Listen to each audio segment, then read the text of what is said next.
હું છું દીપિકા। સમાચારની શરૂઆતમાં વાત કરીશું ભાવનગરના ખરકડી ગામે નકલી દારૂથી મોતનો મામલો સામે આવ્યો છે। એસએમસીના વડા મયુરસિંહ ચાવડાએ ભાવનગર પહોંચીને તપાસ કરી છે। નકલી દારૂનું સેવન કર્યા બાદ 18 લોકોની તબિયત લથડી હતી। જામનગર અને સુરતમાં પણ ડુપ્લિકેટ દારૂ પહોંચ્યાની આશંકા છે।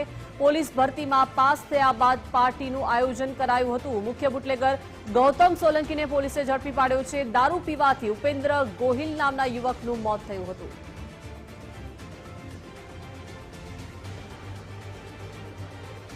તો પોલીસ ભરતીમાં પાસ થયા બાદ આ દારૂની પાર્ટીનું આયોજન કરવામાં આવ્યું હતું। મુખ્ય બુટલેગરને પોલીસે ઝડપી પાડ્યો છે। ભાવનગરના ખરકડી ગામની આ સમગ્ર ઘટના છે, જ્યાં નકલી દારૂની પાર્ટી કરવામાં આવી હતી। એસએમસીના વડા મયુરસિંહ ચાવડાએ ભાવનગર પહોંચીને તપાસ હાથ ધરી છે, કેમ કે આ નકલી દારૂથી 18 લોકોની તબિયત લથડી હતી। તો ભાવનગરમાં નકલી દારૂ પીવાથી વધુ 2 લોકોના મોત નીપજ્યા છે। સારવાર દરમિયાન વધુ 2 વ્યક્તિના મોત થયા છે। કાર્તિક મકવાણા અને નરેન્દ્રસિંહ યાદવનું મોત થયું છે।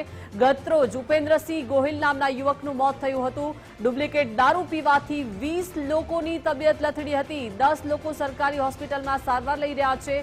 અન્ય લોકો ખાનગી હોસ્પિટલમાં હાલ સારવાર હેઠળ છે। ભાવનગર કલેક્ટરે સરકારી હોસ્પિટલની મુલાકાત કરી છે। પોલીસ ભરતીમાં પાસ થતા દારૂ પાર્ટી યોજી હતી। ભાવનગર, જામનગર, સુરતમાં પણ ડુપ્લિકેટ દારૂ પહોંચ્યો છે। મુખ્ય બુટલેગર ગૌતમ સોલંકીને પોલીસે ઝડપી પાડ્યો છે।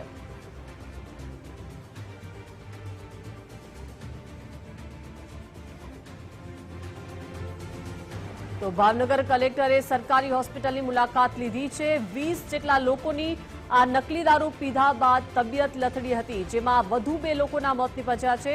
વધુ વિગતો સાથે સંવાદદાતા કૃણાલ લાઈવ જોડાઈ ગયા છે। કૃણાલ, ભાવનગરમાં નકલી દારૂ પીવાથી વધુ 2 લોકોના મોત નીપજ્યા છે સારવાર દરમિયાન, અને 20 લોકોની તબિયત બગડી હતી। કલેક્ટર પણ મુલાકાત માટે પહોંચ્યા છે। શું વિગતો છે?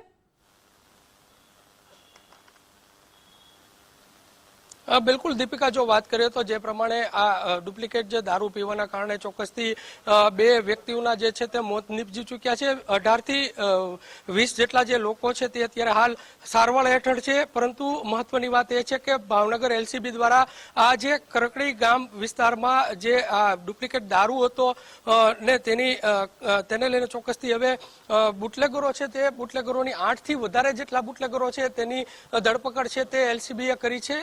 સીધા દ્રશ્યો બતાડવાના પ્રયત્નો કરી રહ્યા છીએ। અત્યારે હાલ એલસીબી કચેરીએ બેરિકેડ મારી દેવામાં આવ્યા છે, કેમ કે જે પ્રમાણે દારૂનો જે જથ્થો છે તે પણ અહીંયા રાખવામાં આવ્યો છે। બીજી તરફની જો વાત કરીએ તો સાથે જે પકડાયેલા જે બુટલેગર છે તેમાં મુખ્ય બુટલેગર છે ગૌતમ સોલંકી, તે સહિત અન્ય જે 7 જેટલા જે બુટલેગરો છે તેને પણ અહીંયા એલસીબી જે તે લઈ આવી છે, પૂછપરછ છે તે કરી રહી છે। બીજી તરફની વાત કરીએ તો એસએમસીના વડાને આખી સંપૂર્ણ જે તપાસ છે તે સોંપવામાં આવી છે। મયુર ચાવડા એસપી છે તે પણ અહીંયા ગત રાત્રિના અહીંયા પહોંચ્યા હતા ને જે તપાસ છે તે તપાસ ઝીણવટભરી જે તપાસ છે તે તપાસ અત્યારે હાલ કરી રહ્યા છે। બીજી તરફની જો વાત કરીએ તો હાલ જે પ્રમાણે સંપૂર્ણ કહી શકાય કે જે લોકો છે તે લોકોની તબિયતને લઈને ચોક્કસથી સિવિલ હોસ્પિટલ ખાતે ખસેડવામાં આવ્યા છે લોકોને। અને સાથે જો વાત કરીએ તો જે પ્રમાણે હાલની વાત કરીએ તો હાલ કલેક્ટર પણ પોતે ભાવનગર કલેક્ટર છે તેઓએ સિવિલ હોસ્પિટલની જે મુલાકાત છે તે કરી છે। સિવિલ હોસ્પિટલમાં કહી શકાય કે દવાનો જથ્થો હોય અથવા તો જરૂરિયાત જે દવાઓ હોય છે તે જે દર્દીઓ છે તેને મળતી રહે તે પ્રકારની સૂચનાઓ પણ આપવામાં આવી છે। સારામાં સારી સારવાર થાય તે પ્રકારની વાત અત્યારે અહીંયા કરવામાં આવી છે। મહત્વનું એ છે કે 2 લોકોના જે છે તે આ ડુપ્લિકેટ દારૂ પીવાના કારણે મોત નીપજ્યા છે ને વધુ તપાસ છે તે અત્યારે હાલ તંત્ર અને પોલીસ છે તે કરી રહી છે। દીપિકા। જી કૃણાલ, આભાર વિગત સાથે જોડાયા તે બદલ। તો કલેક્ટરે હવે અપીલ કરી છે કે રવિવાર અને સોમવારે જે લોકોએ દારૂનું સેવન કર્યું છે તેમણે જરૂરથી મેડિકલ ચેકઅપ કરાવવું જોઈએ। ભાવનગરમાં નકલી દારૂ પીવાથી વધુ 2 લોકોના મોત નીપજ્યા છે। સારવાર દરમિયાન વધુ 2 લોકોના મોત નીપજ્યા છે। કાર્તિક મકવાણા અને નરેન્દ્રસિંહ યાદવનું મોત નીપજ્યું છે। આપને આ સમગ્ર વિગત આપી દઈએ તો ભાવનગરમાં ડુપ્લિકેટ દારૂ પીવાથી 2 લોકોના મોત નીપજ્યા છે। અલગ અલગ ખાનગી હોસ્પિટલમાં 9 દર્દીઓ મળીને કુલ 17 દર્દીઓ સારવાર હેઠળ છે। દાખલ થયેલા તમામ દર્દીઓની સ્થિતિ હાલ નોર્મલ છે। કલેક્ટરે લોકોને અપીલ પણ કરી છે કે રવિવાર અને સોમવારે ડુપ્લિકેટ દારૂ પીનારાઓએ ચેકઅપ કરાવવું જરૂરી છે।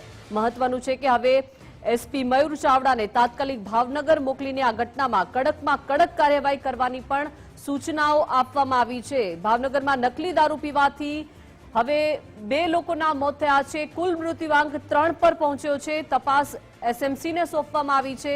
નકલી રોયલ સ્ટેગ વેચનારા 4 બુટલેગરને ડિટેન કરી લેવામાં આવ્યા છે। તો મુખ્ય બુટલેગર ગૌતમ સોલંકીને પોલીસે ઝડપી પાડ્યો છે।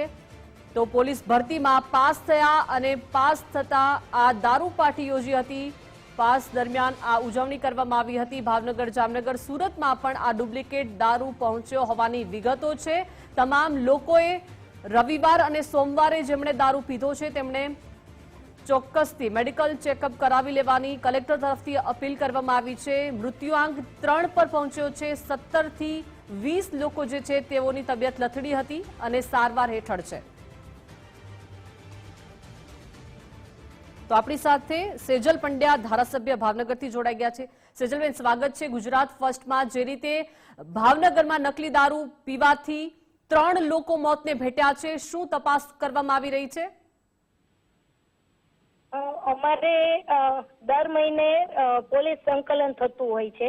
એમાં પણ આ બાબતનું અમારે હજી હમણાં જ ગયા અઠવાડિયે થયેલી પોલીસ સંકલન અને અમારા એસપી શ્રી છે એ આ બાબતે ખૂબ જ કડક વલણ અપનાવેલું હોય છે અને આમાં પણ જે લોકોને દોષિત હશે એની ચોક્કસથી કાર્યવાહી એસપી શ્રી દ્વારા થઈ જ રહી છે। સેજલબેન, પરંતુ આ રીતે નકલી દારૂનું વેચાણ થવું, આ આવી બાબતો કેટલી યોગ્ય? નહીં, બિલકુલ યોગ્ય નથી। નકલી શું એક પણ પ્રકારનો દારૂ ન જ વેચાતો હોવો જોઈએ। એમ છતાં પણ અમે સતત પોલીસ સાથે સંકલનમાં હોઈએ છીએ અને અમારા એસપી શ્રી પણ આ બાબતે ખૂબ કડક જ હોય છે અને અત્યારે પણ એમની કાર્યવાહી સતત શરૂ જ છે। સેજલબેન, વિગતો એવી છે કે 20 લોકોની તબિયત બગડી છે, પરંતુ આ ડુપ્લિકેટ દારૂ ભાવનગર, જામનગર, સુરતમાં પણ પહોંચ્યો છે। સેજલબેન,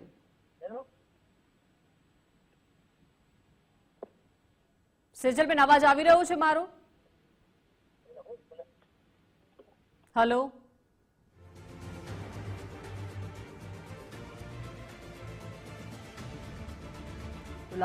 લાગે છે કે સંપર્ક કપાઈ ગયો છે, પરંતુ આ ઘટના ખૂબ જ ગંભીર છે કેમ કે 20 લોકોની તબિયત બગડી છે। પરંતુ નકલી દારૂનું વેચાણ કેટલા સમયથી થઈ રહ્યું છે, કોણ કરી રહ્યું છે તેને લઈને પણ અનેક સવાલો છે। શું પોલીસ પેટ્રોલિંગ નિયમિત નથી થઈ રહ્યું કેમ કે આ નકલી દારૂનું વેચાણ અને 20 લોકોની તબિયત બગડવી અને સાથે સાથે આ નકલી દારૂ ભાવનગર, જામનગર, સુરતમાં પણ પહોંચી ચૂક્યો છે। એટલે કે હજુ પણ કેટલા લોકોએ આ દારૂનું સેવન કર્યું છે, તેમની પણ તબિયત લથડશે તે પણ સૌથી મોટો સવાલ છે। ડુપ્લિકેટ દારૂથી અત્યારે 20 લોકોની તબિયત લથડી છે, જેમાંથી 3 લોકો મોતને ભેટ્યા છે। 10 લોકો સરકારી હોસ્પિટલમાં સારવાર લઈ રહ્યા છે અને બાકીના જે લોકો છે તે અન્ય લોકોની ગંભીર હાલત હોવાથી ખાનગી હોસ્પિટલમાં સારવાર હેઠળ છે।